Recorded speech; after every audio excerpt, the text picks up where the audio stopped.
Hello, everyone, and welcome back to another episode of the Bird Brothers podcast. I am Falcon, one of your hosts for today, joined, as always, by the Midnight Condor. Condor, how are you doing today? Uh, Pass. Pass. I am doing great today. How are you doing today? It just Uh, goes back to you. Pass. Pass. All right. Anyway, I am doing great. I am so Yay. happy to be recording with my best bud Falcon, who has the Rogue Energy hat on. Yeah, the Rogue Energy hat. That's right. Amazing. Not sponsored. No, not sponsored. But anyway, yes, we are here to talk anime. We are talking very actiony anime today. Condor, what anime did you pick for us to watch today? Ace of Diamonds. We were not watching Ace of Diamonds, although Ace of Diamond is a good show. We watched. I feel like it has to do with a suit, huh? Maybe it's something that's like a heart. You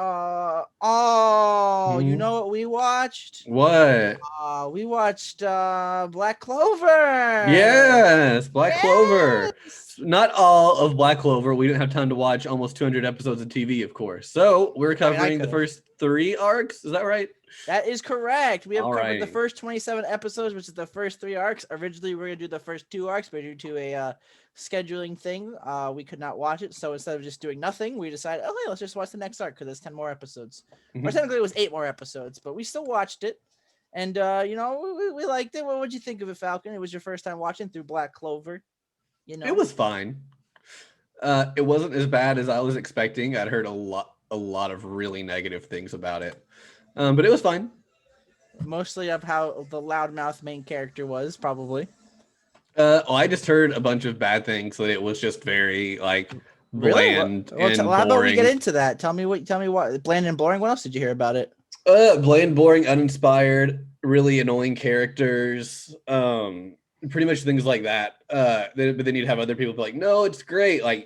But usually the most negative I heard about it was just that it was extremely basic to the point that it was unenjoyable. And I'm not going to say that I completely disagree with that, but I don't think it's the most apt description of the show. All right. Well, you heard it here, folks. Black Clover is a passing grade so far in Falcon's book. Passing. Will that passing grade stick through while we talk about the first 3 arcs? Let's find out. Yeah. All right. So in case you don't know what Black Clover is an anime about a world where everybody uses magic. They use it in their daily lives. They use it for basically every single thing you can think of. Our show follows the main character Asta, who is a character who was born without any magic. And it also follows another character called who has some of the greatest magic in the show. Very good wind magic, which is a good choice, by the way. Basically, the show follows them. They are orphans, and they grew up in this village. I forget what it's called. I think it's Hage. Hage. There's a big statue, right? And it's like a demon, or I think it's a devil or a demon. I forget whichever it is. And the original Wizard King is there's a statue of him on top of him. That's inspired both of them to go out there, prove to the world that no matter how low you are on the chain of nobility or just your standing in life, you could make it or break it. So Asta and go to the royal capital and become magic knights. Yep, and that's where our show starts. The Wizard King. They want to both be the Wizard King. That's right. But not only them, there's other characters who want to be the Wizard King as well. It seems like most everybody who's a knight wants to be the Wizard King. That's right. It's the highest honor of being a knight. So our main characters have quite a lot of to go over, quite a lot of challenges to get over, Yep, a lot of challenges and hurdles to get through. That is right. But yeah, so I guess we should just go on and start talking about the characters with the main boy. The best character in the show. He is not the best character in the show. He is the best character in the show. But his name is Asta, and he has no magic, but he is going to marry the nun who raised him, and he is going to be the Wizard King, which tells you pretty much everything you need to know about Asta already.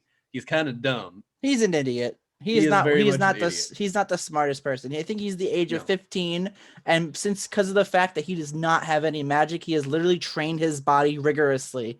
Like you can literally look at his body and see like all the muscles bulging out from him. He's ripped. He is ripped AF, like really ripped. And a lot of people are like, who cares if you're ripped, because this is a magic world. No one cares.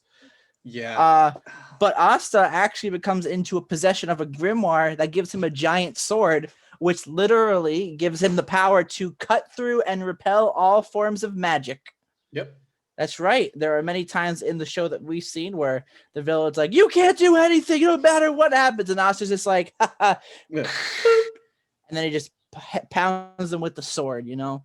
He just boops him on the head with the sword, you know? He's just like, give him all good old boppity boopity. But and then they're like, what did you do to my magic? And he's like, I booped it. And they're like, you booped it? He's like, yeah. No, he's really just like screaming that he's going to be the Wizard King. And it's like, we get it. Please shut up. No, keep saying it because it's cool.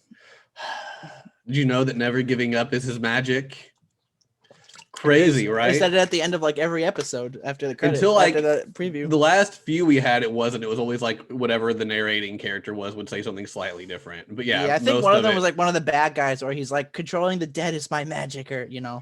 Yeah, and then I think Leopold at one point was talking about like I don't remember what, but it had something to do with like flames of his family or something. I think I could be wrong, but yeah, for the most part, it was just him being like, "Never giving up is my magic." Like, cool, I get it. He even said it in one of the fights. I think when someone's like, "You don't have magic," he's like, "Never giving up is my magic." Yeah, it's like, okay, we get the first fight. Yeah. Or he's already tired of us. Like the first, like episode 1. I was ready to. I was watching the first few episodes. I had a friend over and we didn't know what to do. So it's like, well, why don't we watch it and see? And we both were like, we liked the show's premise, but we both hated Asta. And we're like, he would be the like determining factor on if we'd be able to keep watching the show or not. So that is basically a make it or break it moment for a main character. But basically, no, I agree with you. I mean, I think Asta is a really good character, but I do agree that he is very annoying at the beginning, but he kind of grows on you a little bit as the show goes on. Yes, he's still annoying, but he has a purpose, you know, and he's here to prove it. So yeah, I feel like to me, Asta is similar to Naruto in season 1 of Naruto. At the very beginning, Naruto is very much shouting all the time and very annoying, and then he grows out of it. But I feel like even in Naruto had already become less annoying by this point in the story. Personally, that's purely up to opinions of people. No, I could definitely say Asta's more annoying than Naruto for a fact. Because like even like I get why Asta's loud and whatnot, but like besides people being like you don't have magic, like he still had people who like paid attention to him and would like interact with him. Where Naruto made sense, he had to be annoying and loud because that's the only way he got attention. To where Asta just seems like he's loud and annoying to be loud and annoying. So like I feel like Naruto gets out of it quicker simply because once people start acknowledging him, he doesn't have to be as annoying. If that makes sense. No, that makes perfect sense. And I guess that's because Asta already is acknowledged for who he is as a person. That's why he's loud. Yeah. So I feel like if people want to know like a good comparison, I feel like he's season 1 Naruto that is just. You don't even have to say season 1 Naruto. You can say like first arc Naruto. The first arc Naruto, yeah. Unless you count the first arc of season 1, I'm not entirely sure, but. No, I mean, really, I feel like Naruto gets less annoying after they kind of do the Zabuza stuff. So probably like first or second arc Naruto. I say it would, because within that they still don't like him when they're like going there, but after he helps take out Zabuza, it's like, oh, he's not a complete idiot. He does get a bridge named after him. That's pretty cool. Yeah, that I'd forgotten they named the bridge after him, but yeah, that's true. They did. Isn't it like what the Great Naruto Bridge or something? The Great Naruto Bridge. That is correct. We're not here talking about Naruto. Nope. We're here talking about Black Clover. I was just comparison I had in my own head as to like Asta early on. No, and I think a lot of people drew that parallel with Asta. That's actually part of the reason why I liked it, because I like Naruto. That's why I got into the show, because I like Naruto. You know? Yeah, I do too. But Asta's nothing like Naruto. Asta's way more annoying. No, just at the very beginning, it was early comparison to like, oh no, another early. Maybe I'm more biased than you because I'm an annoying person, so I can kind of understand annoying people at the same time. So I don't mind annoying people to a certain extent. Like Naruto was annoying, but he was never excessively annoying to me. To where like this first episode, every line says is nothing but a scream. every single line is him screaming. And so like it got to the point where it's like, does he only ever scream? And then season 2, he screams like most of the episode, but kind of it was very much just very early impressions. Like, this dude may keep me from watching the show. Well, Asta's not a very seasoned person. He's gotten made fun of, and people don't believe in him. But True. He's not very seasoned with the world. From where I watched up to, I'm not saying for this recording, I'm just saying in general. Right. Because I've watched Black Clover before we watched it for the podcast. I recommended it because of that. But he's still annoying. But I don't know if he's just annoying or I just got used to it. I mean, watching it again, I remember up to the first arc. I think the second arc too for a little bit, but then like arc 3, I feel like he wasn't really annoying. I don't really like remember the annoyances, but he didn't scream as much. Maybe it's because arc 3 focused on a lot more different characters as well. And arc 3 kind of just happened. Like the other arcs, we had a little bit of setup, and arc 3 was just kind of like, boom, there you go. Here we are in it now. So I think that also helps out to it too. It was literally like, oh god, the Capitol's being attacked, and then it was literally like on fire. Why did the Wizard King want you all to be here at this party? You all didn't get promoted. The Capitol's on fire, and it's like, what? Like, okay. I feel like too, because it was more of just him all of a sudden running to go save people, which good for him. He saved a little girl. Yeah, I didn't mind him as much in arc 3, but it really was more like him yelling in a fight doesn't bother me as much as him just yelling outside of a fight. Because in a fight, your blood's running, you're on adrenaline. Like, it makes sense. But like in the beginning, when he's just sitting there, like, I'm gonna do 1,000 push-ups and I'm gonna yell while I'm. It's like, why are you yelling while you're doing it? I don't care. Just do your push-ups. That is unnecessary. I agree with that. Is unnecessary. Like if he's in the middle of a fight and like starts screaming at somebody, I don't care. You're in the middle of a fight. Do your thing. It's whatever. He would just scream all the time outside of fights that would get on my nerves. Well, let me ask you: did you any of the fight scenes that Asta was in? Did you think any of them were cool at all, or no? Did you think they were just kind of bland and annoying? Like watching back for me, the scene in arc 2 where he like hits the diamond guy, and I mentioned this too. I'm like, I'm a pebble that smashes even diamonds. I remember the first time I watched it, I thought that was like super cool, and it got me like really hyped to see that. I'm always for like I'm always the guy for when they say like a cheesy line and they smash the enemy and send them flying. I always love that. That's why I like One Piece. That's why I like Naruto. That's why I like Black Clover. But do you feel like I any of that? It. I don't know that he's been my favorite person in the fights, but I like his skill set. I think it's a fun one to play with. No, I definitely agree because again, we mentioned it. Magic World, really buff guy. Yeah. Like in arc 3, it was I think it was like episode 25. It was like right after he starts like punching the guy like really viciously. I'm like, oh, I don't know if I'm biased because I've been playing a lot of Yakuza a lot and there's a lot of fist fights in that, but like seeing him like punch him was just like really satisfying, It's like, no, I mean, here's the magic world. I'm gonna fucking punch you in the face. I especially love the first guy right after he gets his grimoire. And he just like cuts through his magic. He's like, how did you do that? And then like I think he punches him or like hits him with the sword. It's like, how strong is this guy? It's like, well, he has no magic. What else is he supposed to do? Like, of course he's strong. He's got like he's super buff. Like you see that one part where like his shirt falls off and he's just got like a 6-pack and just like all jacked. But yeah, and everyone's like, how strong is this guy? And I think was like, well, yeah, he's trained every day because he can't do magic. Like he has to rely on himself to get everything done. So I always like that when people are like, oh, you don't have magic. And then like he gets rid of it and just punches them in the face. And they're like, how could he knock me out without magic? Like, because he's strong and you're a wimp. Like, you're relying too much on magic here. Yeah, that's the thing with this world too. People are probably relying on magic. They don't like physically train themselves. That's why Yami is they don't cool, like the captain, because Yami's like super buff as well. Well, he uses a sword just like Asta. So okay. I don't think I've seen him fight yet. I think the only time I've seen like his abilities at all is when he jumped down at like the naming. Didn't he have a sword with him? Oh, he might have had a sword. I don't remember. I remember he just like jumped down and was like, "Oh, what are you gonna do about it?" I liked that moment. That was fun.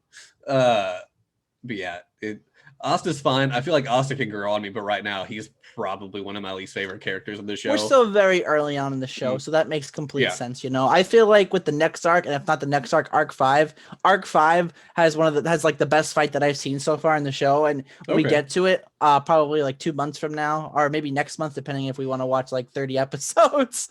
Depends. What depends, I know, but we'll see about it when that happens, and we'll talk about that when that time comes. But Okay. for now, I think we can both agree that Asta can pretty much make it or break it for some people when they try to watch Black Clover, because that's what a main character does. You have to like the main character, or you don't have to like the main character. It doesn't really matter, but the main character you have to at least agree with, or at least tolerate to get into a show. Right.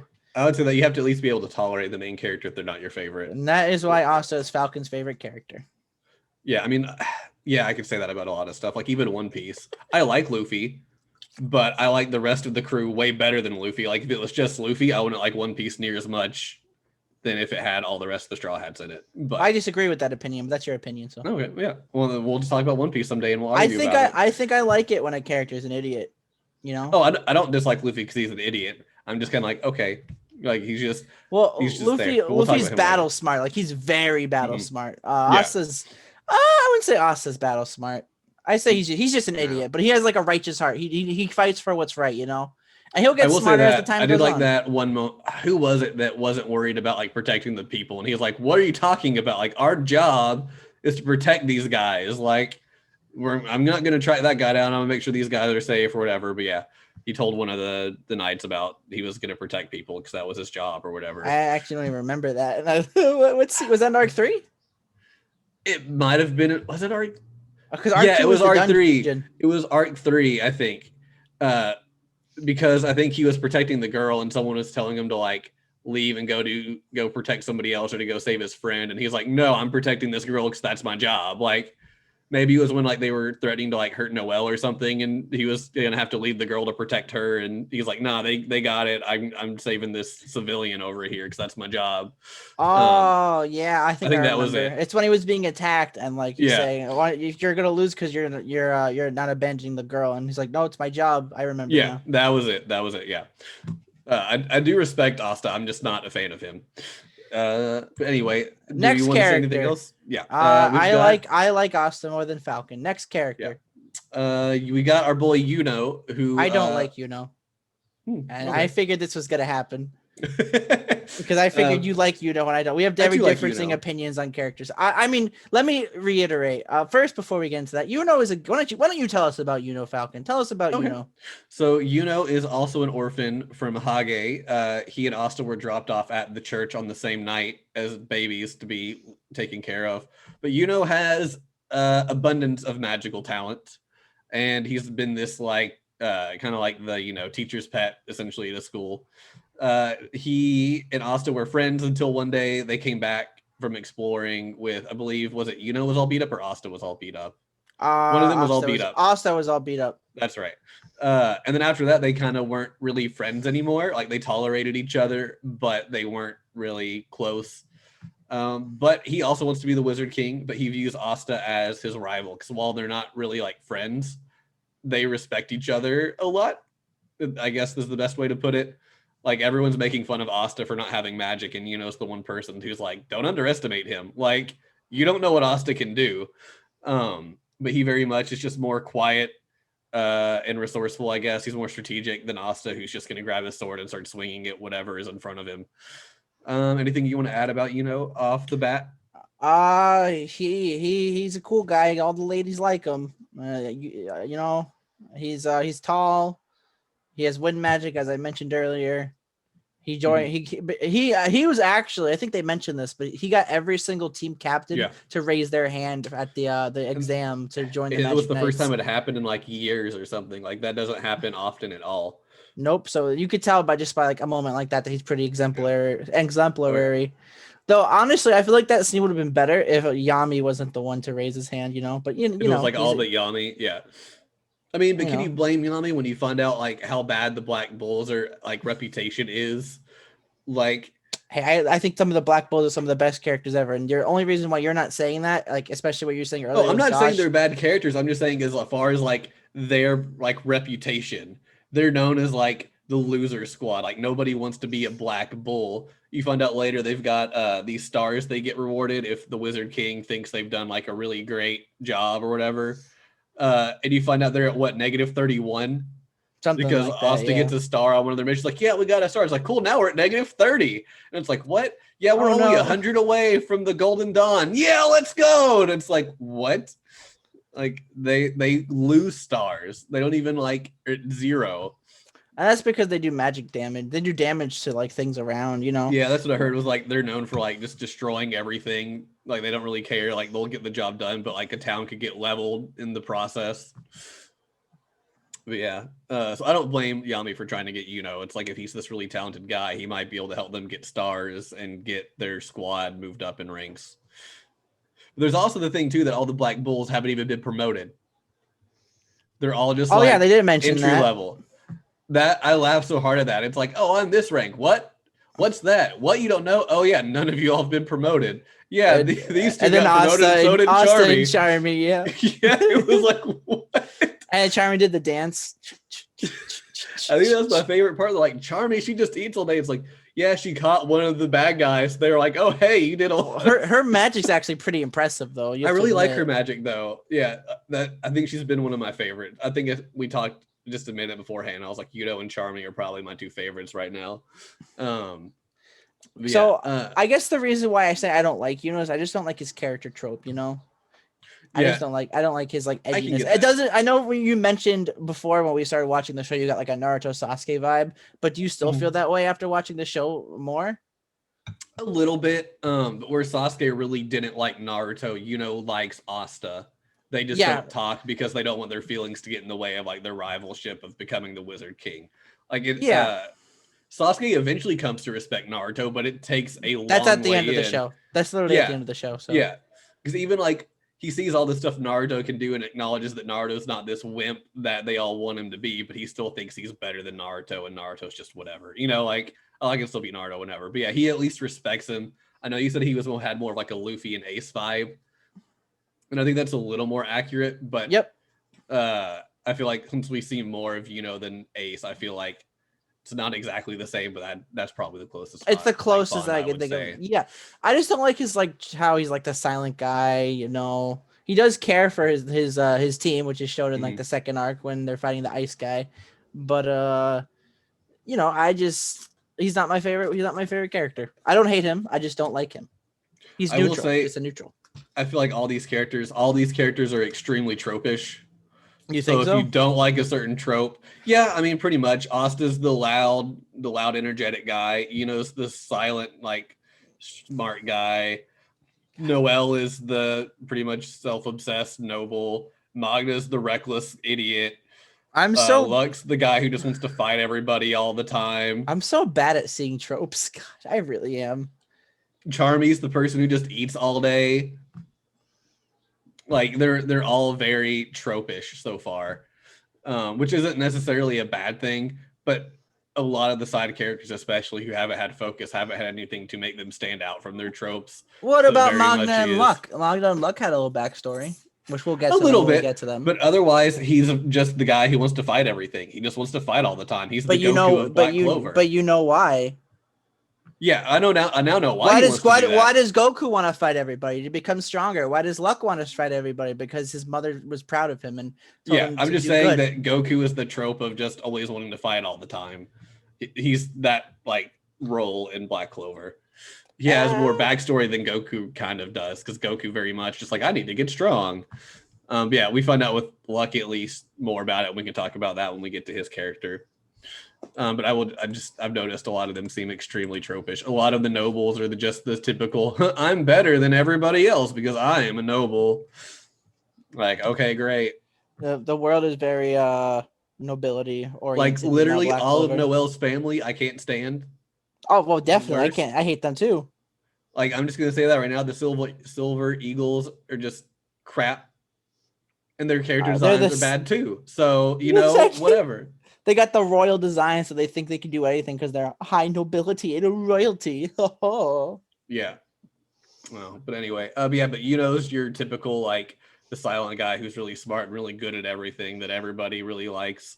He even has the confidence, which I would say he is a little smug at some points because he knows what he can do. But I do like the fact, even though all the captains wanted him in their squad, he joins the Golden Dawn. which normally is only reserved for royalty and nobility. Yep. So he doesn't have the respect of anybody in his squad because they don't know why their captain let a lowly peasant in. Like, he shouldn't, no matter how good he is, he shouldn't be a member. So I do like that he's having to prove himself to be like worthy in the like nobility's eyes, which is kind of a fun thing. And he does that slowly but surely, but there's still the majority of them who think he's just a joke, that there's no way he's good enough to be in there with them, even if their captain deems it, so I do like that part of like that arc with this character a lot. I do like one of the spells he gets, seems very interesting. Oh, you mean Sylph? Yes. He got Sylph, and so I kind of want to hear more about them, and see how that kind of works. She does come back. Oh, I figured she would. She even talks. Ooh, okay. I don't know if you saw I don't know. Oh, just to say, at the end of every episode, after the ending thing, they do a little thing called Black Clover, where they have they do like a little skit. I did tell you. Did you watch a lot of those? I watched the majority of them. I didn't watch the first few because I didn't know about them. So you saw the one when he named Sylph Belle and gave her the cake. Yeah, that one was cute. Yeah, I watched a lot. A lot of them were really funny. A lot of them were really good. Yeah, like the one where also kept getting the guy's name wrong because it sounded close to another word. That was a pretty fun one too. Yeah, I liked that one. That one was good. It's really cool when like the characters can get like when the people voicing the characters can get behind and like do stuff like that. That's like flavor and that's like really good like style to the anime that a lot of shows don't have. Yeah, that's just my opinion. My opinion is the right opinion. So. All right. Do we want to say anything else about or do we want to move on to Noelle? I know, we all know. All right, let's go. Okay, so then we don't know Noelle. So Noelle is not best girl. Not best girl at all. But Noelle, she's cute. Yeah, she's fine. She is. Falcon doesn't like tsunderes. Not normally, no. She is the other new recruit to join the Black Bulls with Asta. She is a member of the Silva family, who is the dumbass Silver Eagle people. Falcon's a bad word. Yeah, who cares? But yeah, she's their like I guess the youngest sibling, or at least that we've seen at this point. But she can't control her magic, so they don't let her try out for the Knights. They just make a deal with Yami to make her a Black Bull, so she'll shut up. And that's not the only reason why they hate her. Apparently, she killed her mother, which I actually don't know why. Yeah, I forgot they mentioned that at the end. It was like, you're the reason our mother's dead. And I feel like that really that was a punch in the gut. I hate those guys. I wish Asta punched them right in the face. I really wanted him to. I was like, Asta, you annoy me, but can you just like punch this guy right now? Like the scene, like you have to admit, like in that scene when they're all in like the like nice little doll, and Asta like steps on the table, doing something a noble would never do. You have to admit that was cool. Yeah, like how they're like, why is he standing on the table? It's like because he's and the guy uses his sand to like trap him, but he's like, haha, sword. Yeah. Noelle's fine. She's very tsundere. She very much wants to learn to control her magic. She's very unconfident because of it, but I feel like the fact we hear at the end that she's responsible for her mother's death, I feel like her not being able to control her magic is just like a mental block. Either she was practicing with her magic and that got her mom killed, or something happened to the mom. She tried to save the mom with her magic, and everyone told her it was her fault, and there's some mental block there. I feel like it's not going to be anything more in depth than that. I feel like that's going to be it. She just has to get over that fact that she's not entirely responsible. I actually didn't think I would like Noelle at first when they first introduced her, when she was being all snooty. But as the episodes go on, she gets the good character development. She's one of the show's main characters. She's like the main heroine of the show. So I actually really like her, especially for like later down the line, like Arc 5 as well. Going back to probably my favorite arc of Black Clover so far. Arc 5 was really good in that regard, and she actually does get a power up there. So we'll look forward to that when it happens. But no, she's like she likes Asta. She does. She's in love with Asta. She doesn't want to admit it. No. Same with her friend Mimosa. She also likes Asta. Isn't Mimosa her cousin? I thought they were cousins. Friend, bada bing, bada boom, same thing. Bada bing, bada boom. At the end of the day, they both like Asta. Yeah. Which is weird because Asta likes a sister who can never get married, and yet he has two girls. who he can marry who are fawning over him. I don't know. I don't know if you saw. I don't remember. You remember the end of episode 27 when Finral was like, "Let's go to a mixer." Oh yeah. I remember so that. that next episode is going to be a mixer, what? And they do go to the mixer. It's actually one of my favorite episodes. That could be interesting. I wish I could have included it, but that's actually the start of the next arc, one. So we can't. Yeah. I kind of wondered if we could have included it because the way it ended, like it didn't really. The arc ended, but it didn't really tie anything up. It was just gonna like, well, we're done. Okay, let's go to a mixer. And I was like, the mixer is like because the girl that Asta goes with is like important to the next arc. Oh, okay, gotcha. And that girl is best girl. At the start, she even is like, won't let any of the Blackpools talk to her because she doesn't think any of them are like worthy enough of because they're not royalty to royalty. Like literally, I wanted to punch her so much the first few times she was introduced. But then, and then it was you are not royalty. Leave me alone. I am royalty. And it's like, okay, but your royalty can't even fly a broom. Like it's like you can't even use your powers enough to make a broom levitate in the air. Like, calm down. But the thing is, I really liked the end of that episode where Magna's like, oh, so you just couldn't shoot your powers, right? Well, you're just like us. We're all defects, and we're all, the world hates us. So you're family to us. I really liked that. That was really sweet. Yeah, no, I enjoyed the fact. I forgot that member's name. Yeah, when she's like Magna. Magna said that. But then also Vanessa, the girl who's always drunk. Yeah, Vanessa. I like her too a lot when she was taking Noelle into like the black market. She's like, there's items here that can help you control your magic better. So that's your only issue. Like, hey, we can, look for something to help you out. And pretty much kind of says the same thing. Like, we're all family. We all are in the Black Bulls for some reason. It's like Vanessa's great. Arc 5. Oh, is she in Arc 5? Okay. Let's just say Arc 5, all of the Black Bulls going on a trip. So we get attention from all of them, and it's great. Nice. Noelle is someone who I'm liking more as it goes on. She's one of the few who I feel like has had a decent chunk of development. She's one of the characters that you hate at first, but then as the show goes on, she gets character development. And don't worry, she does get the good development. She does get better. I can guarantee that. I was happy when she finally was able to use a spell, even though it was just like a barrier spell that's come in handy so many times. It has, and it's really good. So so at least the one spell she can actually cast reliably is like very useful. I will give her that. I'm just waiting to see more from her because right now it's pretty much just like we don't really know her motivation for being a knight, whether it's just expected because she is royalty or if it's just to like prove to her siblings that she can actually use magic or something. We don't really know why she's there, just that she is. So I'm waiting to hear a little bit more about like why she's doing what she's doing as opposed to just she's a nobility who can't use her magic well.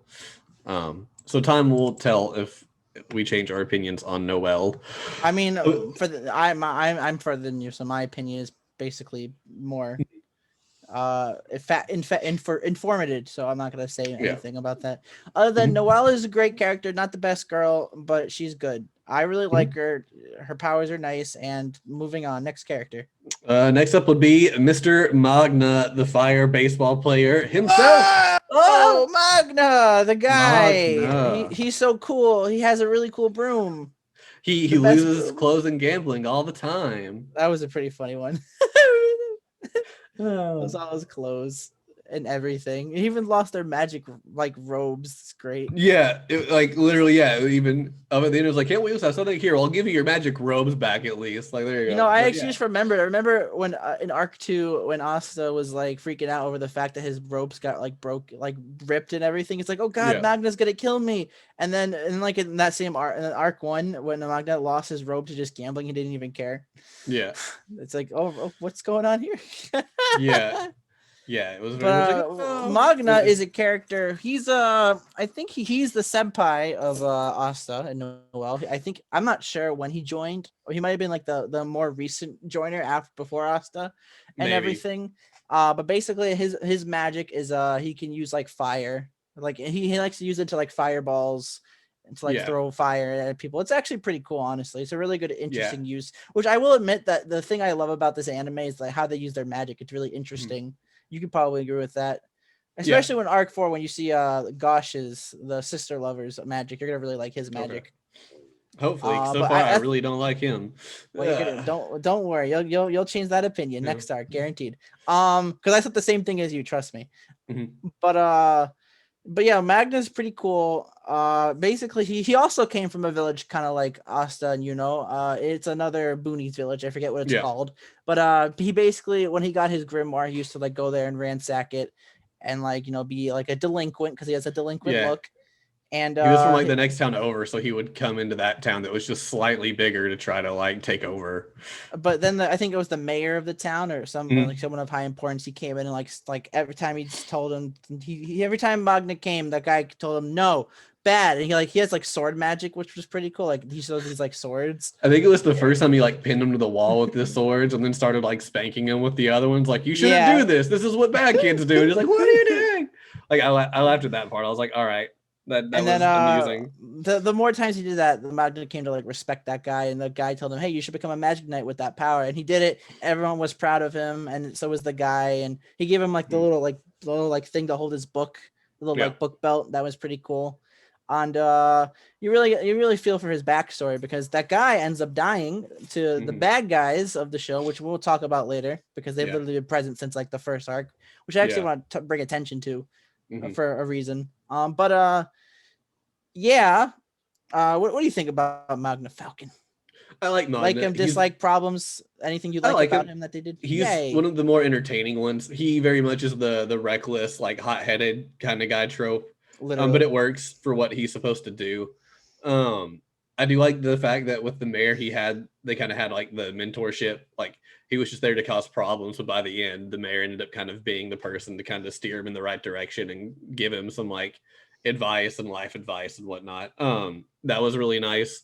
He does a good job being you're kind of right. He is kind of the senpai to Noelle and Asta because he's the one who's kind of told to show them the ropes. We've not seen him much after that first arc though. So I'm waiting to see him again just for more fun times. I enjoy him. He has his own, like, his broom's not really a broom. He's decked it out to be more of like a motorcycle.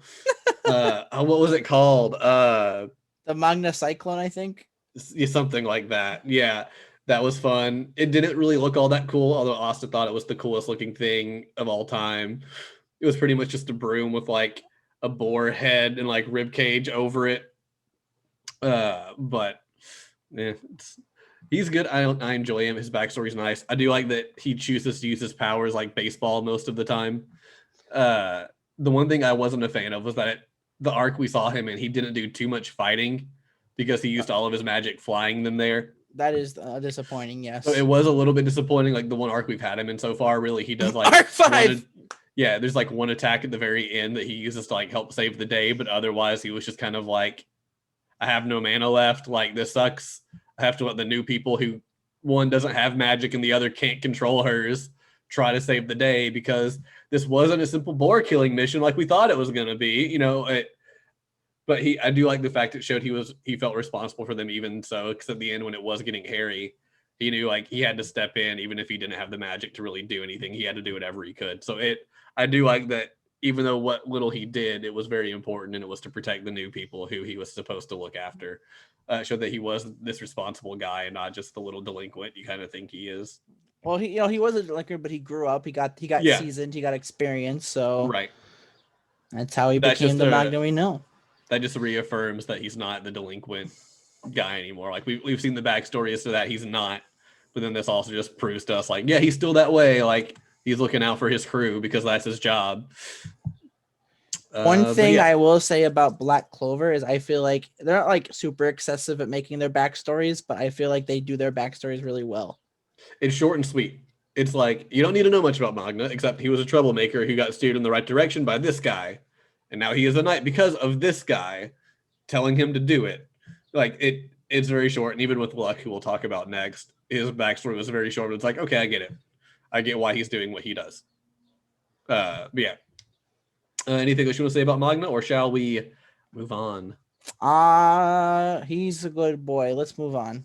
All right. Next up is the boy Luck, who just wants to kill things. No, fight, not kill. Wrong. True. Yeah.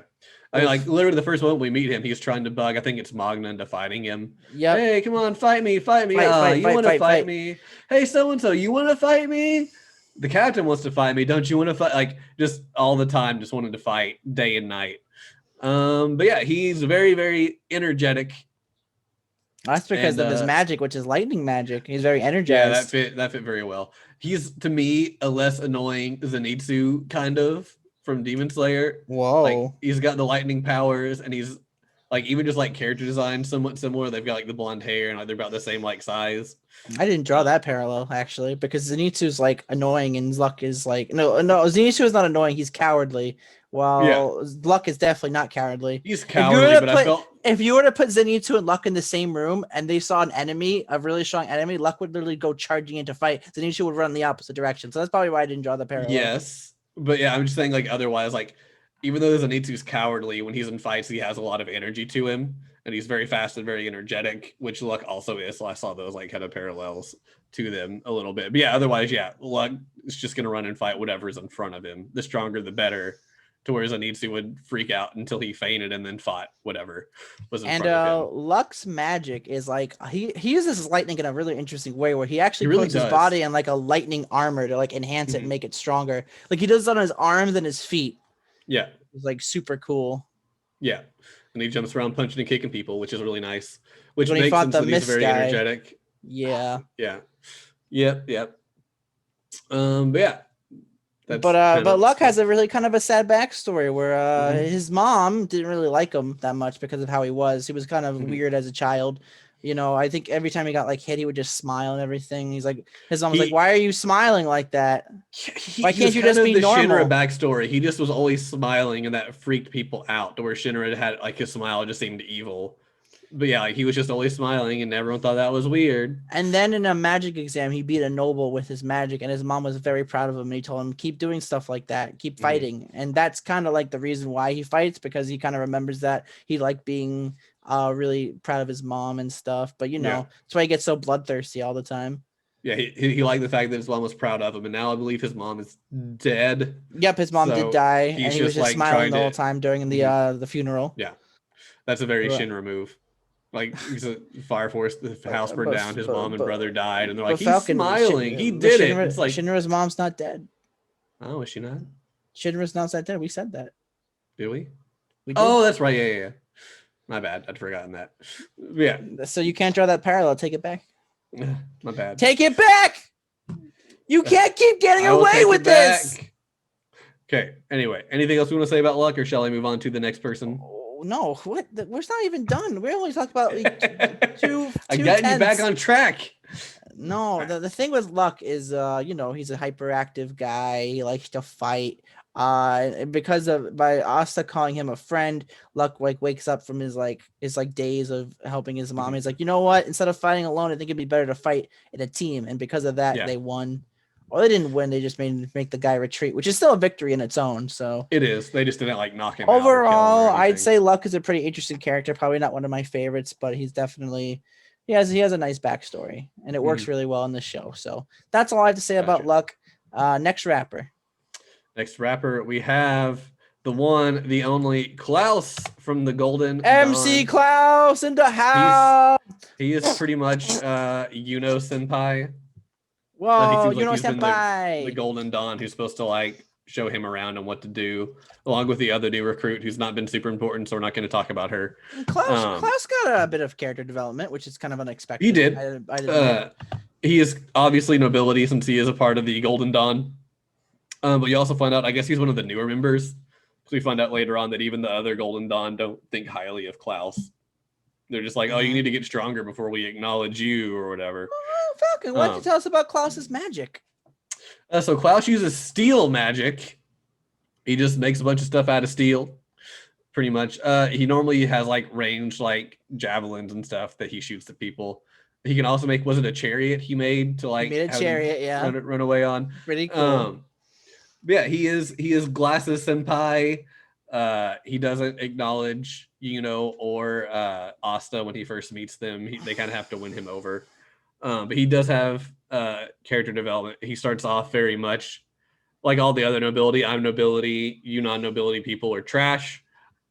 Why do I have to deal with you? To end up respecting them and realizing that just because they're not nobility doesn't mean they're weaklings. Like, they've proven that they're strong. And so he acknowledges them even when the rest don't, which then just puts him into more at odds with the rest of the Golden Dawn because basically, yeah, he's kind of like been swayed over by peasants. Because he's seen the power of Asta and how he just doesn't give up. He always gets up from the fight, like in the second arc in the dungeon, and he saw like how resilient he was, and because of that, he ended up falling in love with them, like the both of them, like Yuna and Asta. Yeah, so. he ends up by the end of it because they end up, I think, seeing them like at the very end of the first arc, and then during the second arc when they're actually like fighting with them. By the end of it, like we see at the third, he actually considers Asta to be like a friend, even though he won't really admit it. When people start criticizing Asta, he's like, "Shut up! You've not seen what this kid can do. Like, he's stronger than half of you all in this room. If you were to, like, he's very much like physically. Don't underestimate this guy, or else he will beat you. Like, not that you aren't stronger than him, but if you're not going to go full force against him, it's not going to end well for you." But yeah, he's been one of the few who's had like some character moments of turning around and realizing he can't keep thinking the same way he has, or else he's going to be kind of judging others unfairly, which I really enjoy. But he very much is more responsible, and I feel like he's a very good like team leader for and Mimosa and the others if they're in a group, because he does have that more kind of. Well, he's one responsible, but he also is a little bit more. What's the word I'm looking for? I don't know, I can't think of it, but I think he's just a better leader overall if they were all in a group combining powers and whatnot. He's not going to be the strongest fighter, but he, I think, would have a better grasp on the situation. He's more strategically smart, Yes. That's the way to put it. All right. Yeah, I like him all right. I hope we get to see more of him. I'm sure we will. You don't. We don't. Not until after Arc 5, unfortunately. Okay. Sorry. Well, we'll eventually see more of Klaus at some point. Well, I mean, I do pay respects to the Black Bulls. Yeah. They are the main character. They are the main characters of Magic Squad. So. Mm-hmm. And do we want to say anything else about Klaus? No. I feel like that's pretty much it. He's Four Eyes. Next rapper. The only one left we said we might talk about is Fuegolan. Do we want to talk about Fuegolan? Only if we want to get into spoilers, which we kind of have been mentioning a bit here and there. True. That's up to you. Do you want to talk about Fuegolan? We can talk about Fuegolan when we get to more spoilery stuff, because I think really everything we need to say about him is spoiler. We've mentioned a few here and there, but this is at the very end of the arcs we're covering, so I feel like just to be safe, Fuegolan is the captain of the Crimson Lions, and you get really big Demon Slayer vibes. Big Demon Slayer vibes, yes. In fact, but actually, because I actually watched this before I watched Demon Slayer.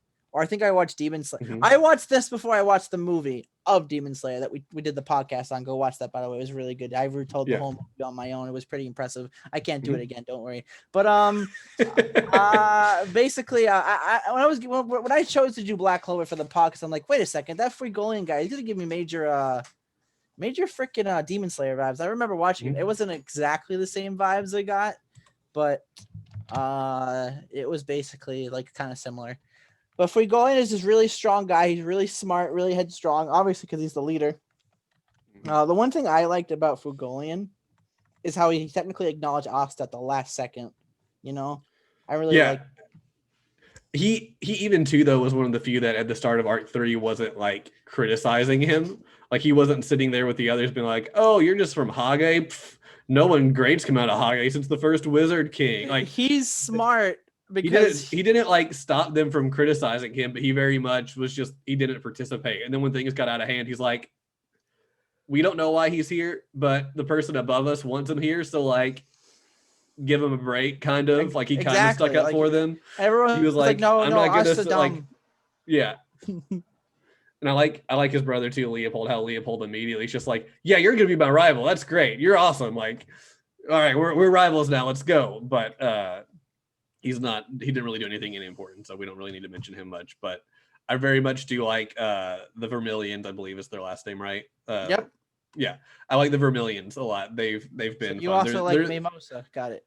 I do like Mimosa. She's a Vermilion, right? Yep, they're cousins. Okay, that's what I thought. Yep. But yeah, I enjoyed them a lot. Nobility families are weird. Yeah, the Vermilions seem to be the least douchey nobility families. Basically, what happens to Fuegolan is the fact that basically the main objective of the Arc 3, the bad guys when they invade the capital, was actually him. Yeah. For reasons we do not know, it could be either because of his upstanding convictions, or because of his smarts and his powers. That's why he got targeted, and unfortunately, he lost his arm. We actually do kind of know why he was targeted, but we will save that for spoilers. They did mention it at the end. I thought I mentioned it just now. You said we don't know exactly why he was targeted, but he was. Well, they made it ambiguous, saying it could be two reasons, or it could be both of them combined. I personally think it was both of them combined. Wasn't it because of his powers or his outstanding convictions? Wasn't it either of those? No. Oh, why was he targeted, Mr. Factual Falcon? His necklace. He had the stone on his necklace. Oh, that's right. He had the necklace. I forgot about the necklace. The whole reason they attacked the village, the boonies as well. Those would become important later, and I'll tell you why. Yeah. Oh, I've figured out in my head pretty much why. I don't know like the reasoning, like what they're used for, but I kind of also know what they're used for. So what are they used for, Falcon? Why don't you tell the lovely audience listening? So we find out that they attacked the village of the boonies that Magna was from, or terrorized, to find a stone, and they didn't find the stone before they left. Asta and crew find the stone, and we keep seeing the bad guy by a door with all these stones in it. Fuegolan has a different stone that he wears as a necklace. No, it was a tablet. Was it a door? I thought it was a tablet. It could be either one. It is like a tablet or door that goes up and kind of turn. It could be either one. No, because at the end of Arc 3, the bad guy teleported away with him, so it had to be a tablet, not a door. Oh, okay. Yeah, they've got this tablet that's got all these things for different, and they all are different colored stones. There's only a couple missing. So they needed the stone from Fuegolan, knowing that if they attacked the village on the day of the ceremony where he's there and not like at his headquarters, he will have to come protect the village, and they'll be able to try to kidnap him and get the stone. Yes, they've got this tablet that I'm assuming once all the stones are in there, they summon some powerful like demon or entity that will help them do some sort of like world domination plot or whatever. Possibly. I actually don't even know. How far as I watched, didn't get that far. Mm-hmm. That is like, I don't know exactly what the tablet does, but they're needing it all to get the tablet to summon or get the whatever. Chaos Emeralds. We need to get the Chaos Emeralds. Yeah, but anyway, that is Fuegolan, I assume. Do we have any? Did you like Fuegolan? I did like Fuegolan. I thought he was a fun guy. He's not a fun guy. He's a human. Oh, you're right. Nice. Also, I didn't look up any fun facts, so I didn't want to spoil myself further. Same. We found out the wiki is going to be very spoilery, so we're not going off of the memory. Yeah. Hopefully, we're doing a good job. I think we are so far. Yeah, the only time I've looked at it is to make sure I had like the names of the squads right, and there's no spoilers on that page. It's just there is actually. It tells you the members and the leaders and captains. That's how I spoiled myself. I haven't scrolled past where it has like the captains, which we've already heard the names and the night trials or whatever. So like, besides that, I've not looked at anything else. But that's the opening and endings. Condor, do you have the opening and ending names? Didn't I read them to you? Did you write them down? I wasn't writing them down. I was writing other stuff down. I thought you were writing them down. No. I'll leave that to you. Oh my God. I'm a little stupid. All right. Here, opening one is Haruka Mirai by Kankaku Piero. I probably said that wrong. I apologize, Kankaku Piero. I actually really like opening one. It's actually a really good opening to start the anime with, I liked the song. I did not like the animation. Personally, I feel like the animation was a little lazy. I agree. Because I kind of had the reverse. I liked the song in opening one, and I didn't like the animation, but I loved the animation in opening two, but I didn't like the song. Did you like the first version or the second version? Because there's two versions for opening two. There were two versions. I think I preferred the first version a little bit, but the second version was very good as well. Yeah, I actually agree. I actually like the first version, but we're not talking about opening two. We're still talking about opening one. No, I was just saying that it's kind of like a parallel. But yeah, it was a good opening. I don't think it really hyped me up for the show, but it was nice to listen to. I kind of just like showed the characters and everything, It showed Asta running a lot. Run, Run as fast as you can. And then opening two is called Painted Black by Bish. Yeah. Yeah, that it's okay. I think I'll agree with you. The opening is okay, like the song, but the animation, like the second version the first version is better. Yeah. It's pretty cool. I'm gonna say this. I really wish we watched more because the third opening is probably the best opening in the whole anime, and I'm not. Well, even, that just leaves it for next time. That leaves it for next time. Yeah. Anyway, ending one. We got ending one, which is Aoi Hunu by or Hono. Aoi Hono by Itoo Kashi. It's okay. It's not the best. I kind of like the animations because it kind of like showed Asta, growing up and like going through life a little bit. Not like, but it's like show them as kids and then like adults and then in the Magic Squad. I liked it. I liked it. You liked it. We all liked it. Ending 2 is Amazing Dreams by Swanky Dank, and not only is their name really amazing, but the ending itself is really amazing as well. I actually like the visuals. I like the song. It's actually a lot better than I remember it. So I actually listened to it a few times, and I'm like, oh, this is actually really good. Yeah, it's not bad. Just my favorite part about it is that they're called Swanky Dank. Just that's so dumb. It's amazing. Well, it's a good ending theme. I'll say. Yeah, Amazing Dreams is a good ending theme. I just want to say, listening to all these Black Clover songs, maybe listen to openings 3 and 4 and 10. The reason why I listen to opening 10 is because opening 3 and opening 10 are made by the same people, and they're basically like the same person, and the best ones. And also, Amelie did a cover on both of them, so I listened to those as well. She also did a cover to opening 4, which opening 4 is not really good, but opening 4 is on Arc 5, and I really like Arc 5, so that's why I like it. And I'm completely biased for Arc 5. I cannot wait for Clearly, you keep bringing it up. You keep being like, it's really good. I can't help it. I'm just resisting the urge to say Arc V every time you say Arc 5. Well, it's not Arc V, it's Arc 5. God. Yeah, I know. You make me want to commit Toaster Bath sometimes. Toaster Bath? Oh, I'm sorry. Please don't commit Toaster Bath. We here at the Bird Brothers do not support toaster baths. We think they should be banned. Toaster bath. No. But just so you know, do not take a toaster bath. It will not end well. All right. That's the music. Which next we got our weeb question. Other than you're rushing way too fast, man. Come on. Wait, did we not talk about the next ending? No. How about we talk about the music? We just talked about like the music of the show, like the ambiance. Did you like the regular music, or it was fine? Hate it? Memorable? Not memorable? Not super memorable. I don't really remember any of it. I agree.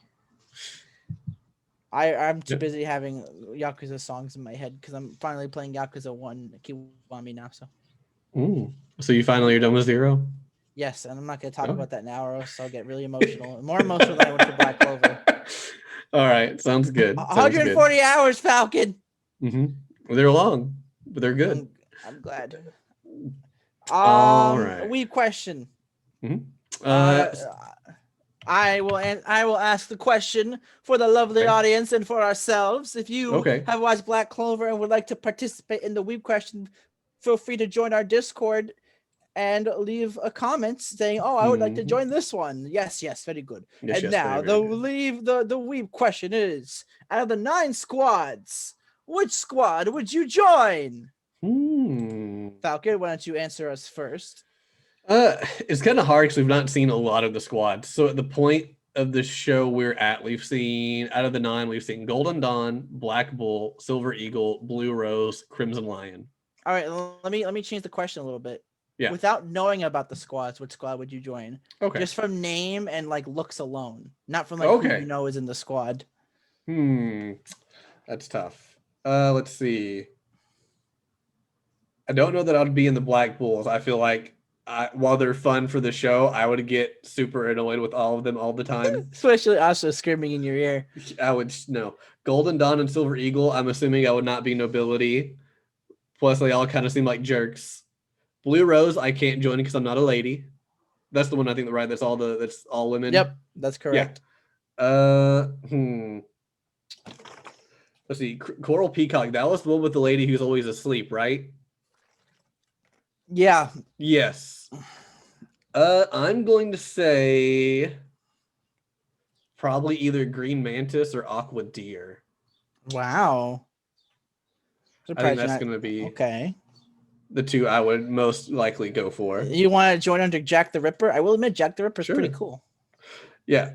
I'm still not convinced. I know you said from what you've seen, he seems like a cool guy. We'll talk about theories later. Yeah, but After this, we'll talk about theories, actually. Green Mantis or Aqua Deer. Okay, well, I'm going to say. I mean, if I'm going to answer both questions, the first and the second one I asked. Basically, if I would with information about the anime, I would probably join the Black Bulls because I really like everyone in the Black Bulls. They're pretty cool, even though it's like chaos and destruction. I kind of like would love that. Yeah. To an extent, but without knowledge, I probably join the Crimson Lions because they seem pretty like cool. They seem pretty like straightforward to the convictions, and they got like a pretty badass captain. And so like, you want to be a Gryffindor? No. I mean, they're pretty much Gryffindor. They've got a lion mascot. All right, let's move on, everybody. Next, going on to the question. I am a proud Slytherin. Thank you very much. Oof! Wow. Okay. I took the test. Okay. Oh, you took the test? Yeah, I told you I got a Slytherin. Yeah, no, you told me. I was very happy you took the test. That's why I bought this. Yeah. Next question. All right, so just a little thing I want to add to this because this is gonna be something to mention to the crowd. I'm going to be recommending this every other month, every other suggestion. So basically, the next suggestion is going to be Falcons, but then it'll be my turn. But I won't be saying Black Clover. But for my next suggestion, I will be recommending Black Clover. So it'll be a monthly thing until we are done with Black Clover, or until I at least get tired of it, which hopefully that doesn't happen. As I say, as I'm playing through 7 Yakuza games, and I'm already on the second one. But anyway, let's talk about theories, Falcon. Now, I can't really talk about much about this because I know a little bit more than you. But you could say your theories, and I'm going to ask you some questions as well, and see what you think about them. So why don't you start us off, Falcon? Give us some theories. I will go on and say that we have been somewhat spoilery the whole time, but this next, like from here on out, could get very spoilery. So if you don't want to hear those, you could probably tune out now. And if so, we hope we would get to see you all next week, just in case. And I won't say what we're going to talk about next week. Wait, so really? Wait, really? We haven't even given the ratings. No, I'm just saying that we're going to get spoilery. Oh, okay. Probably at this point. So if they don't, means if you want to know our ratings, you have to join our Discord, or just skip to like the last 10 minutes of the podcast, which it'll be there too. Yeah, you could be wimpy like that, sure. Sure, yeah. I mean, hey, do what you got to do, right? All right, yeah. Condor. So theories. Do you want to start off with a theory first, or do you want to ask me a question first? Do your theories first, and then I'll ask questions. Cause I got 2 questions to ask you. Okay, so I pretty much have 3 theories that I have. Oh, you got 3? Ooh, I'm interested. I thought you only had 2, but let's hear these 3. Okay, so I'll go with the first one, which isn't more of a theory, and just I guess it's technically a theory, but just what I've picked up from like clues from the show. I feel like the person who's the big bad of the organization that we're fighting is going to be Mr. William Vengeance, the leader of the Golden Dawn, and I think this for several reasons. One, he's got a dumb because mask. they showed a sun icon on like one of the things. Yeah, at the very end of the first arc, the person they're talking to seems to be one of the lead bad guys, has a Golden Dawn emblem on there, which fine, we know it's somebody in the Golden Dawn or infiltrating the Golden Dawn. 2, the leader always has a mask on, so we've never seen his actual face. We just see the golden mask with the dumb little like poofies on the side, which I think is stupid looking, but that's just an opinion. It's royalty. It's royalty. And then also like he just seems like very untrustworthy. Just like from what little we've seen him like talking stuff, he just gives me like really sketchy vibes. So I feel like he's gonna end up being like the guy who's wanting to collect the stones for the tablet, which would also make sense since they always know like what the night schedules are going to be. That was actually one of my questions. So there you go. I figured you were going to mention that, but that was one of my questions. Yeah. I who you think the bad guy of the Eye of the Midnight Sun is, which is their name, by the way, the Eye of the Midnight Sun. And real quick, before we continue, I want to mention something I actually kind of don't like about the show. Is that they kind of like start with the bad guys like from Arc 1. I feel like personally they could like set the scene like with Arc 1, like to get to know the world a little bit, just fight like regular common bad guys, and then Arc 2 introduce like the really big bad guys. But that's just my opinion. Right. All right. Sorry, I just wanted to throw that little tidbit in there. What's your next theory? I'm not going to either confirm or deny that because that would be spoilers. Right. And I'm not asking you to confirm or deny it. I had stuff that I thought of. My next one is that as children, when the trip that Asta came back all beat up with, I feel like something happened near, I guess they probably were going to the Demon Corpse. That seems where they usually went when they were exploring. as kids. I feel like something happened and like absorbed Asta's magic somehow, which is why he has such like potent magic potential. That's been the next one that I've thought of. Well, I can easily debunk that and say it's wrong for many reasons because I've also spoiled myself on some things. Okay. Which I kind of hate because the internet sucks. Mm-hmm. But I just want to. I'm gonna give you a basic one and say that was already using magic beforehand, and Asta didn't have any magic, so technically, right. But it's an interesting thought to have. I didn't think of that, but hey, what I appreciate is when friends or people are like thinking about the shows that I like. So I'm happy that you thought that, but you're dead wrong. So think of better theories. That trip has to have something important, or else they wouldn't just randomly be like, and one day, brought Asta back and he was all beat up. Like, why would you just throw that in there? The point of that trip was the thing that happened in the trip was that saw Asta's conviction to like be a better person despite how weak he was, and convinced himself at that point, hey, I'm going to become the Wizard King as well. Well, that's dumb. For the same reasons. Well, it's there. Dumb. We were talking about Asta. Bad writing decision. Asta is dumb. Yeah, well, yeah, he is dumb. Yeah. Well, maybe there's more. Maybe there is more meaning to it. I just don't know yet. True. Who knows? What's your last theory? My last theory is that Asta's book is actually from the demon. It's like demon magic, because how the like magic works is when they get 15, they all get given a grimoire, and it's very Harry Potter-esque. The grimoire chooses the person essentially. Asta doesn't get one that way. He still doesn't have a grimoire at the end, which I thought was funny when he's like, I didn't get my grimoire. Did it come to me? And the head wizard guy's like, well, try again next year, I guess. Like, that was all they said. But when they're in a fight, his book comes out of the ground. Everybody else's grimoire has this like nice, like heavenly shine off of it.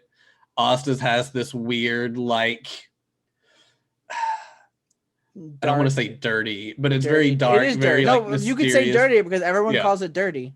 Yeah, it's got this really weird, like, glowing ambiance. It's really muddied. You can't really see anything about it. So the fact it comes out of the ground when they're near the giant, like, demon skeleton that the Wizard King destroyed years past, I feel like Asta's technically using demon magic and is not actually using regular. What?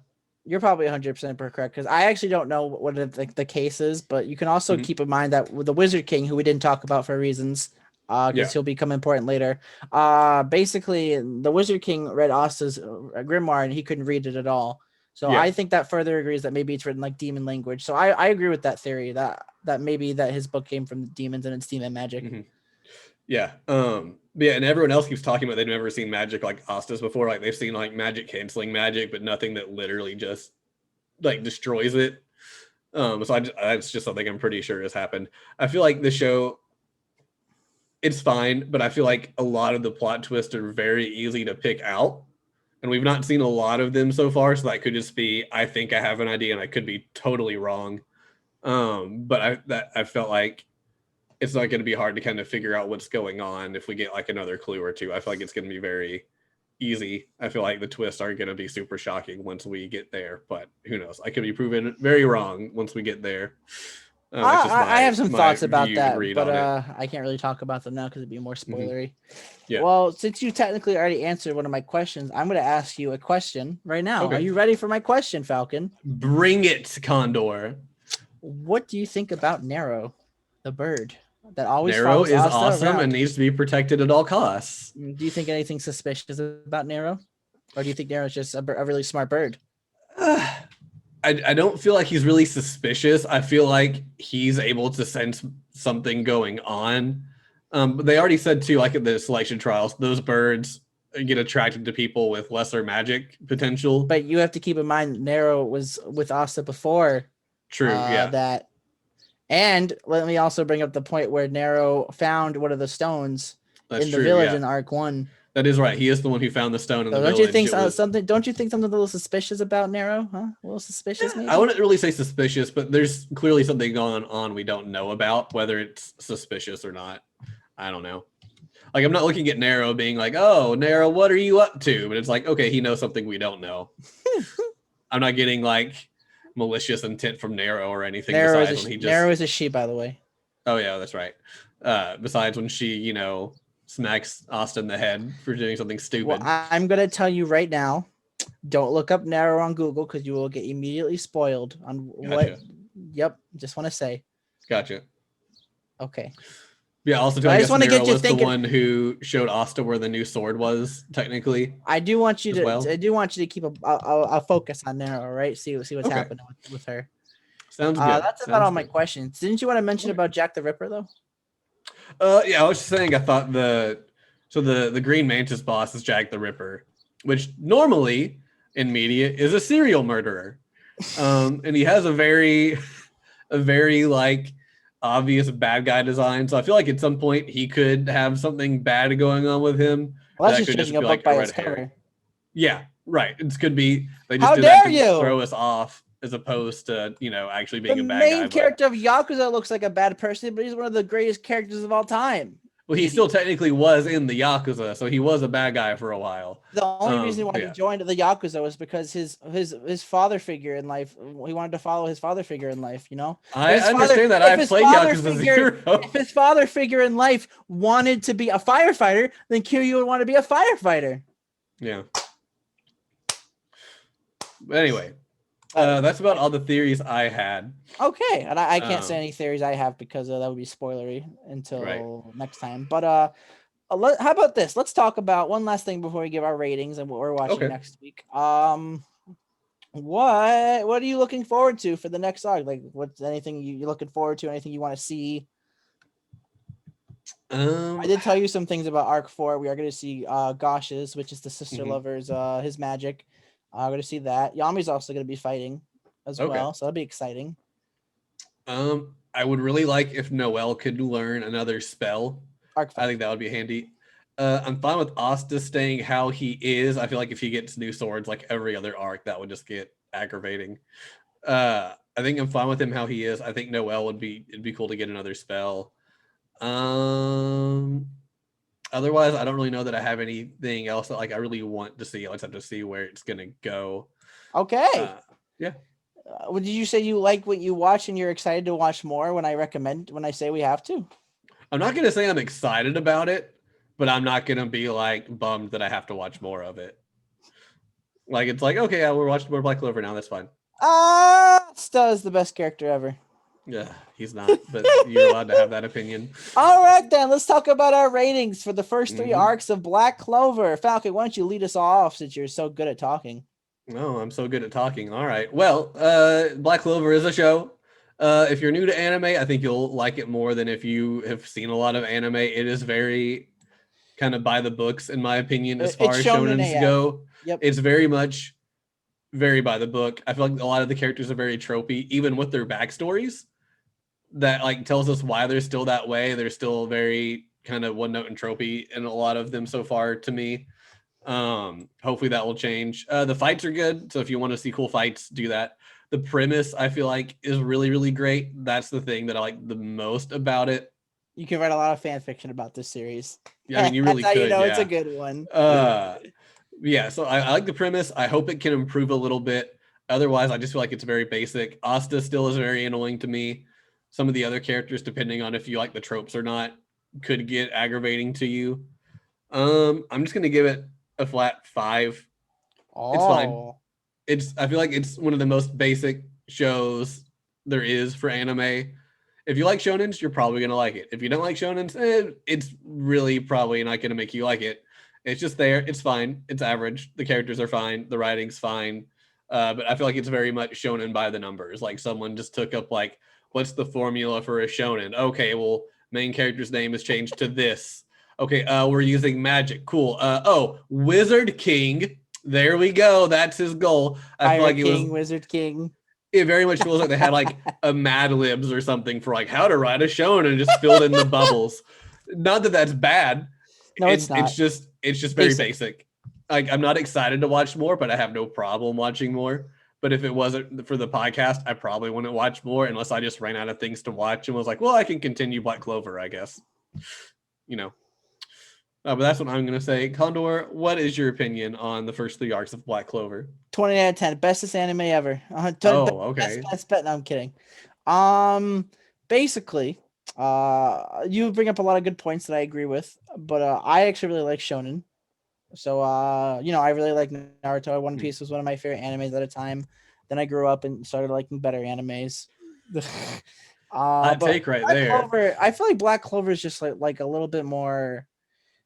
I'd say even though if it's basic, it feels a little bit more unique to me than say like One Piece or like Naruto in a sense. But maybe that's because I haven't watched One Piece and Naruto and are more different.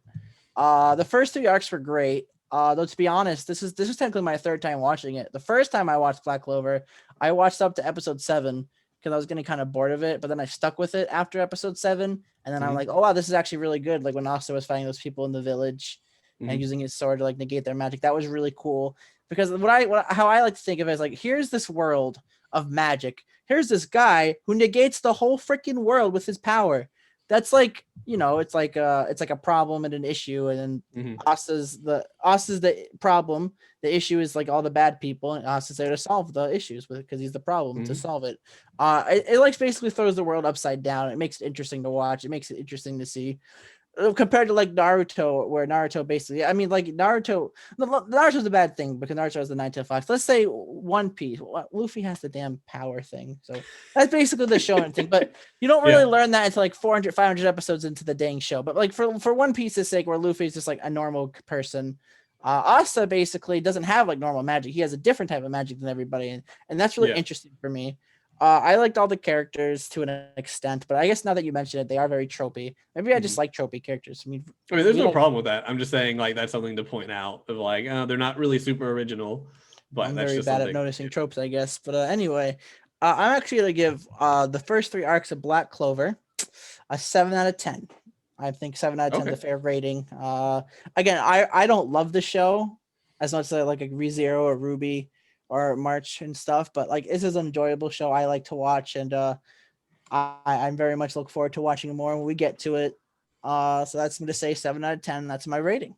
All right, there you go. That has been our episode on the first 3 arcs of Black Clover. Dab. But hopefully you all enjoyed it, and if you did, you can find us on Twitter at BurgBroPod, and you can interact with us there. You can follow the link to our Discord on the episode description and the show description on whatever podcast service you are listening on. Also, you can subscribe to the YouTube page, where we will eventually get more videos up on the video version of the podcast. And I guess I should talk about what we're watching next week. Condor, are you ready to find out what we're watching next week? Yeah, because I have no idea, but I think I have an idea what it is. Oh, do you? What do you think? What do you think I'm picking? It's gonna be Fruits Basket, isn't it? No, it's not Fruits Basket. Because we were talking about it, and I'm like, I'm never gonna watch it. Like, I'll only watch it if the podcast. So I thought you'd choose it just to spite me. I mean, I'm gonna pick it eventually. I probably should because season 3 is almost finished. But at this point, like, we probably just watch season 1. Yeah, it would be season 1, then we would do season 2, then we would do season 3. All right, then, Falcon. What the heck are we watching? So there was one show I really wanted to pick, just to completely out of left field, but I couldn't find where to watch it anywhere. So I'm gonna have to look for that one. A legal anime website, I guess. True, and there might be somewhere that I don't remember now if I actually checked. I know what you're choosing. I know what you're choosing. What am I choosing? You're choosing .hack, aren't you? No, it is not .hack actually. No, although I was very tempted to. No, we're gonna watch Kaguya-sama: Love is War. Oh, that's on Funimation. No, wait, it's on Crunchyroll, is it not? It's on one of them. So the show I was originally gonna pick that I couldn't find, I don't know if I just forgot to look some places, was D and Angel. I kind of wanted to rewatch D and Angel. Oh, I heard that was a good one. D and Angel's great, and that was like middle school Falcon anime. Like that's like when I first got into anime. But I think Funimation might actually own the rights now, but I don't remember if I checked Funimation. But Kaguya-sama: Love is War is one that we're gonna watch for next week, because are we just watching season 1 or are we watching both seasons? I think how long are the episodes? I think how long are the episodes? They're like, the regular anime. Or, I mean, like how many episodes? Hold on, I have to log into my account because they logged me out. Kaguya-sama season 1 episode list. I think if it's only 12 each, we can do both of them. But if it's more than that, probably just one. Let's see. Hold on, it's loading. I actually really like season 2 because I think season 2 looks like season 1 has 12 episodes. Season 2, I'm looking at 12 episodes. So we can do both. You want to do both? Yeah. Okay. Apparently season 3 is coming out. Okay. Yep. So yeah, we'll just go and do both seasons to catch up. The problem with this is For some reason, season 1's on Crunchyroll and the season 2 is on Funimation. So I'm fine. Hopefully you're fine. I'm fine with that. Yeah. Okay. Well, I guess we're watching both seasons of Kaguya-sama Love is War. Yep. I've seen too many gifs of the Chica dance, and I have never watched the show. So I need to watch the show. Apparently, it's good. So I've read the manga, so it is pretty good. Okay. I've actually never sat down to watch the anime. Oh, okay. So this will be a good time to compare the anime with the manga. That'll be good. We can have a special section, manga versus anime, featuring Condor, describing all the differences. I don't Condor remember style. No, I haven't read it recently. That's fine. But anyway, that has been the podcast. Tune in next week for Kaguya-sama, and seriously, you should hop in the Discord. We have a lot of fun there. We're lonely. Yeah, I talk about how much I hate Genshin now. Yeah, the Genshin stupid game, by the way. But you're just jealous because you don't have Klee. You just got Klee. You got Klee. You're just gonna drop the game again. Don't lie. I'm gonna play it some more, but I'm not gonna play it for months ahead of time. Like I'll play it a few more the next couple weeks. Maybe try to get the next person, and then I'll drop it again. The thing with Genshin is, I'm gonna get back into it. I'm gonna spend all my money, then I'm gonna be poor. That's what happened before. So that's why I deleted it off my console to make room for the Yakuza games. But I can't play it again. I don't want to. Congratulations on getting clear. I'm very happy for you. I'm very happy for Kaizen. Very happy for Delu. I'm happy for all of you. But stupid game. All right. I have to hate it so I can stay away from it. Understand my point of view, please. Maybe we'll do a special thing about a Genshin podcast. Oh, also, we're getting fairly close to 1,000 downloads. So if you have any ideas for what you want to see us do for a 1,000 download spectacular, we were thinking of doing a Q&A, a live Q&A. Yeah, maybe we do a normal live thing. Who knows? Let us know. Ideas are always helpful. Maybe we'll pick it. You can do that in the Discord with the link in the description or on Twitter at BirdBroPod. But thanks for watching. We hope you all have had it. And until next time, enjoy life.